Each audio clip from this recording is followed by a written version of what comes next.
Okay, we are starting systems of linear equations today. And what a system of linear equation is basically it's two linear equations together, and all we're doing is we're solving for x and y at the exact same time. That's the only thing we're doing. So today we're going to talk about how we can graph. There's three different ways you can solve a system of linear equations. We have graphing, we have substitution, and we have elimination. Okay? All three of those have the exact same goal, and that is to solve for x and y together. We're solving two equations at once, and we're solving for two variables. That is what we are doing. So, the first part of our notes today is going to be how you check your answer. And a way to check your answer is just plugging this stuff back in, plugging in x and y back in. This is going to come after you solve each equation. So, we look at part A. We are given a coordinate, right? Or an ordered pair. That tells us our x and our y.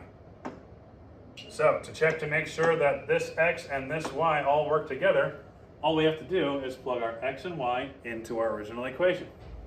So we'll look at this first equation here, the top one. Our x is 2 and our y is 5. 2 plus 5, does that equal 7? Yes, it does. So this one works. Our second equation, right here, we have to plug our x and y in as well. Here, let me change to green, maybe that'll be better. Okay, so we have 2 times our x is 2, minus 3 times our y is 5. Now we have to check to make sure this equals negative 11. If it doesn't, then it's wrong. So 2 times 2 is 4, minus 3 times 5 is 15.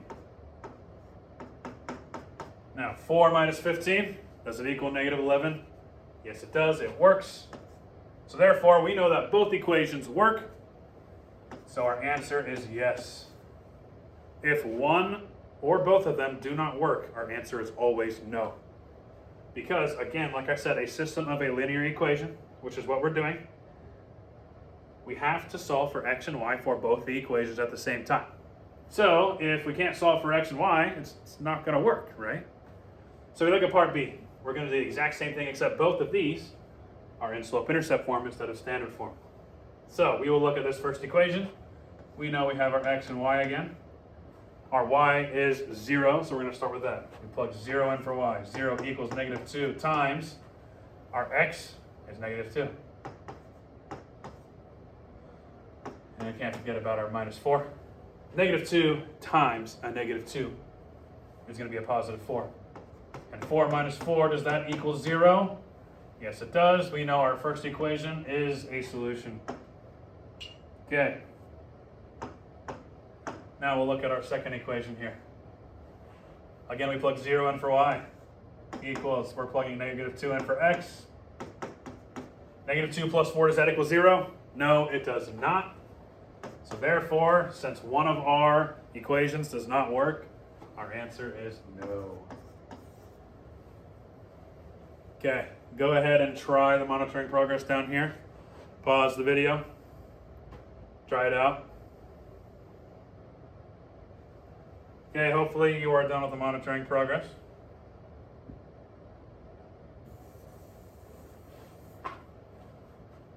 We're going to go down to number 1 and number 2 for monitoring progress. We look at number 1. All we have to do is plug 1 and negative 2 in for x and y.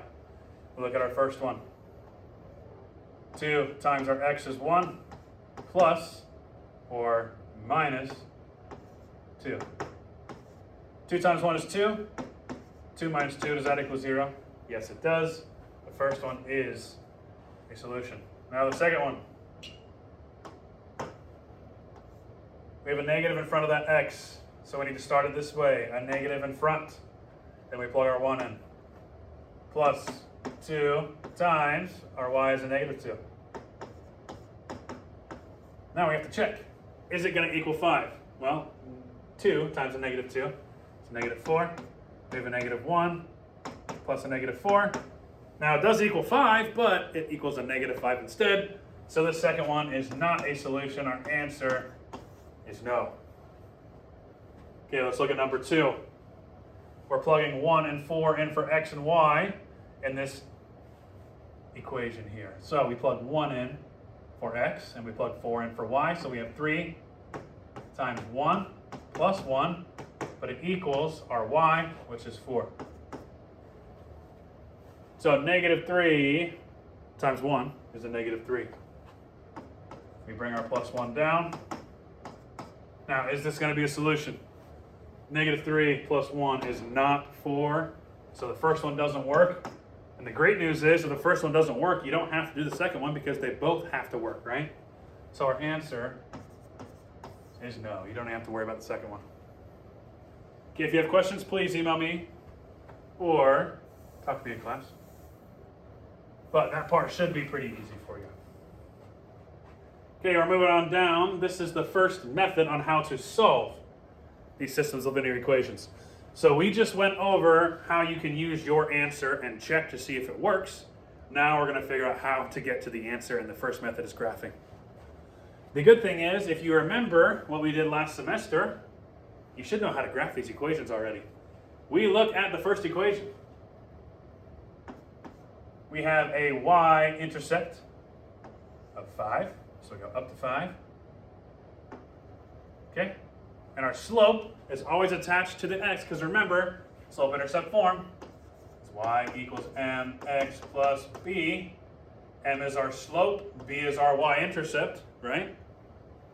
So our slope for this first equation is a negative 2 over 1. That tells us we are going down 2 and right 1. Down 2, right 1. Because remember, this is rise over run. Tells us how much to rise or fall, and then we run, either left or right.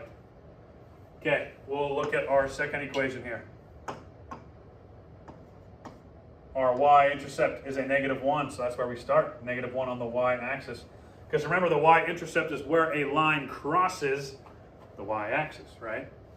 And now we look at our slope. Our slope is going to be 4 over 1, which means we are going up 4 and right 1 from our y-intercept. 1, 2, 3, 4, and right 1. We see that they're touching right there. The good thing about two lines crossing in a graphing situation is we know our solution from the intersection point. Oops. When we solve a system by graphing, we are looking for that right there. When we have an intersection point, we have our answer. So the intersection point is right 1, so we know our x value is 1, and we go up how many? 1, 2, 3. So our solution is 1, 3. So this is going to kind of match what we just did. All you have to do to check your answer at this point is take your answer there and plug it in here for x and y. Every single time you should be able to get these right as long as you take your time. Okay, moving on.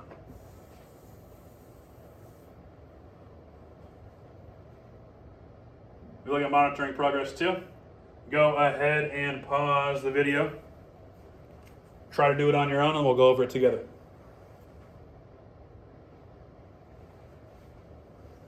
Okay, we look at number 3.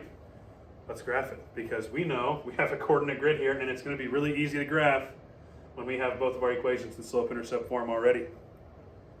Now we look here. Our y-intercept is a negative 2.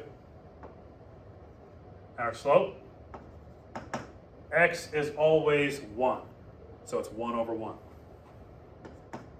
That means we are going up 1, right 1. Don't draw your line yet, and the reason I say don't draw your line at this point is, well, you'll just find out here. Our y-intercept in the second equation is 4, and our slope is a negative 1 over 1. Now remember, it's always easiest to just make that negative apply to the top and leave the bottom positive. That way we still have that negative slope. So we just go down 1, right 1. Now our issue here, we have no idea where this is going to cross. We can give a good guess, and a lot of teachers like you to just take a ruler and draw 2 straight lines and estimate. But I know that when I was in school, when I had to do that, I had a problem when it came to estimating, because sometimes Sometimes my line was a little bit to the left or a little bit to the right, and I would write the wrong coordinate down and I would get the whole question wrong. So the way that I figured out is all you have to do is just use the same slope for each line until they touch, because then you're guaranteed to have the right answer. So we know this one was up 1, right 1, so we'll just do it again. Up 1, right 1, make a dot. Oops, wrong color. Actually, we'll start on the top here. We knew we were going down 1, right 1, so we just have to do it again. Down 1, right 1, make a dot. Let's do it again. Down 1, right 1, make a dot. Okay, we'll look at the second line here. All we have to do is go up 1, right 1, and up 1, right 1. At that point, we know exactly where the line is going to cross. So now we have an exact answer rather than an estimation. And like I said, a lot of teachers may not like the fact that I do this, but this is the only way to get the exact crossing point so you have your answer. So your answer should be 3, 1.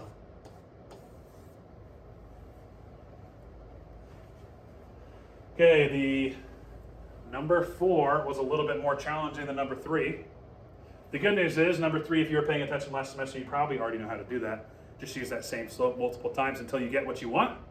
Because we did that for the x and y intercepts, but now we're going to look at 4, and it's going to be a little bit different. So first, let's graph this top equation. Our y-intercept is 3, so we start at 3. Okay? Our slope for number 4 is 1 over 2. So that tells us from our y-intercept we go up 1, right 2. Up 1, right 2. Okay. Now let's look at our second equation here. Our y-intercept in the second equation is -5. So go down to -5. 1, 2, 3, 4, 5. Okay, now we have to identify our slope. And remember, our slope is always m, and m is -3/2, or -3 over 2. So let's make it that way. M equals -3. Again, let's put that -3 on top, and +2 on the bottom. So now we know we are going down 3, right 2. Now we're running into an issue here. We can't necessarily do what we just did here and use the same slope repeatedly, right? Because if we use the same slope, we're going the opposite direction, they're never going to cross. We're going to run out of room. But what we can do is we can use the exact opposite of a slope. So let's start at our y-intercept on the second equation. We know originally we went down 3, right 2. Well, all we have to do is just reverse that. That means we have to go up 3, left 2. Same thing goes for this one here. We know we went up 1, right 2. Now we just have to go down 1, left 2. And we just keep going until they cross. So down 1, left 2. And finally, I think we have our intersection point there. We're going up 3, left 2. Yeah, perfect. So, if you didn't know that already, you know that now, that it's easy to find the exact right answer you want by just using the same slope repeatedly or the opposite slope repeatedly until you finally get to the point where you want, which is that intersection point. And in this case, that answer is -4 and 1. And again, you can always check your answer by plugging it into the original 2 equations like we just did on example 1. Okay, one more example. And what I want to do is show you, again here, both of these equations, instead of being in slope-intercept form to where it's easy to graph, now they're in standard form. Now, we talked about graphing in standard form. I realize that. And we know that we could just, get y by itself, or put a 0 in for x, solve y, put a 0 in for y, solve x. We have our intercepts. The problem with that is going to be if we have 2 intercepts for each one and we draw a line, it's not going to be straight. We're not going to know the exact point where it intersects. So let's convert these both to slope-intercept form. And I know it's a pain, but I promise you, when you're taking your test on paper where the line's not going to be straight all the time, this is going to be the best method to get everything right. So to get it into the form of y equals mx plus b, we need to first get y by itself in that top equation, which all we have to do is subtract our 2x. Now we have y equals -2x plus 5. That's our first equation. Okay, our second equation, we look at 3x minus 2y equals 4. To get y by itself, the first thing we do is move the x. Minus 3x, so our equation moves into negative 2y minus or equals negative 3x plus 4. Now how do we get that y by itself? All we have to do is divide that negative 2. So we have y equals negative 3 divided by a negative 2 is a positive 1.5 you put in your calculator. But as I've said before, when we're graphing, we want to leave it as a fraction. And we know from previous experience that if we have a negative on top and bottom of a slope, the slope just becomes positive. So we know that these two negatives right here cancel, and we have a 3 over 2x. Now we know 4 divided by a negative 2 is a negative 2. And now we have our two equations we can graph.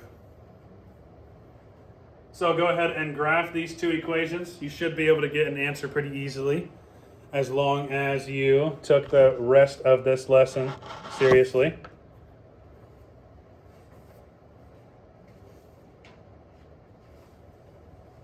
The answer that you are looking for in the end is going to be 2, 1. If you did not get that answer, make sure you try it until you get it.